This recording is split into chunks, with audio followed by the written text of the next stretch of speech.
please help me welcome to the stage Ashley Harbinson.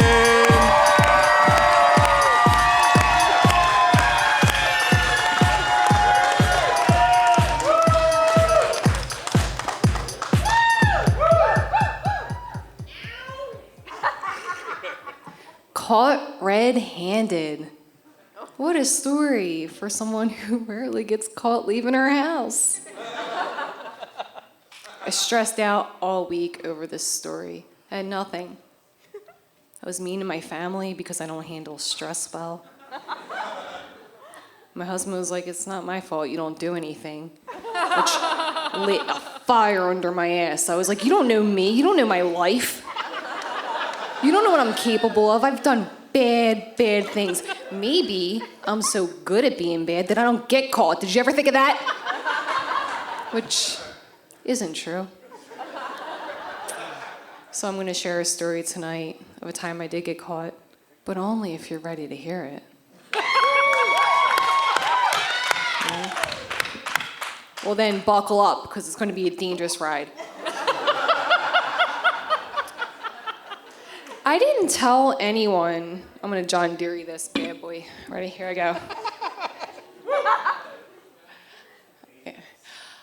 I didn't tell anyone I was retiring from 4th grade.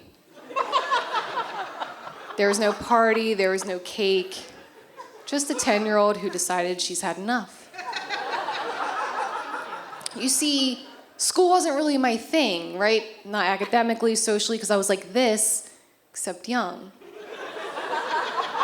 So the year I decided that I was going to retire was the same year that my parents happened to transfer me to a different school in a different neighborhood. So in the beginning, this started off as like me reinventing myself, like new school, new clothes, new friends. Goodbye, Steve Urkel. Hello, Stefan Arkell. But I was no Stefan Arkell. And it didn't take long for my new classmates to realize this. Didn't take long for me to start failing. I was doing bad. I was getting into fights on the bus. It was terrible. But don't feel bad for me. I was in retirement mode. I decided I don't need this shit anymore. All right, I'm done. So my retirement kind of was like easy at first. Like I would skip a homework assignment here and there. And like I didn't want to like set off any alerts with my parents because I was about to get a new Miami Dolphins starter jacket, the one that pulls over. And I didn't want to ruin that, so I got the jacket. As soon as I got the jacket, then I kicked my retirement into high gear. It was fabulous. So I would get tasty cakes after school. I would watch hours of TV while eating tasty cakes. Sometimes I would venture out to the front porch to talk to kids in the neighborhood. I was like a retiree. And you're probably wondering, Ashley, where were your parents? Well, stop being so judgmental. My mom worked evenings, and my dad was a 90s dad. He didn't give a shit. He wasn't like, Ashley, did you do your homework today? He just assumed I was doing my work.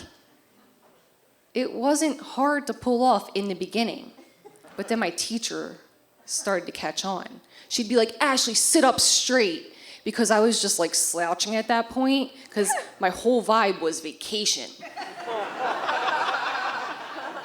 And I don't remember how the conversation went exactly, but she was like, I don't know what's going on with you right now, but if this whole building crumbled to the ground, you would just look at it and walk away. And I thought, yeah, that's right. Don't you forget it. I'm telling you, I was dangerous. And I don't know how long this lasted. This could have been like 4 months, 4 weeks, 4 days. I don't remember. I just remember how I felt at the time, which was empowered and free. And I'm 37, I've never felt that free since. But that freedom came at a price, in the form of an oral presentation, a book report. And I didn't do this book report, I was retired. But I wasn't ready to cut this retirement short. So, when I was asked to present this book report, I got up in front of the class with no plan, kind of like tonight. And I proceeded to tell a story about a girl named Courtney and her turtle. Don't ask me about the story, it was made up. And I went on and on and on. And I knew the class knew I was full of shit. And I thought I was crushing it. And then a teacher knew I was full of shit for sure. And she asked me, Ashley, who's the author of this book? And that felt like a challenge.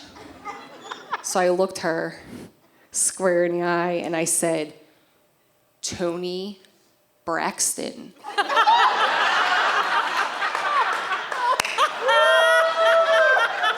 It was the first name I could come up with.